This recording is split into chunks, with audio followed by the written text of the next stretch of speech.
Од утре гимназијалците од паралелките на македонски јазик го прекинуваат бојкотот и продолжуваат со настава.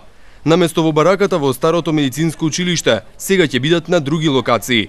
Како што информира од гимназијата Кирил Печиновиќ, во прва смена во основното училиште Гоце Делчев, наставата ќе ја следат учениците од втора година, а втора смена ќе бидат гимназијалците од трета година.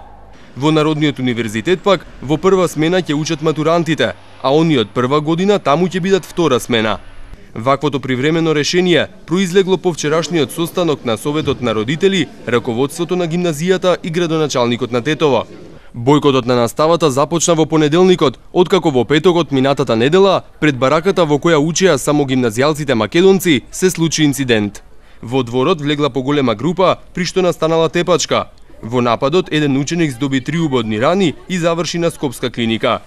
Полицијата го најде напаѓачот, 15 годишен тетовец во чиј дом бил пронајден нож за кој се претпоставува дека го употребил при нападот. Полицијата најави засилено присуство кај училиштата, особено на големите одмори.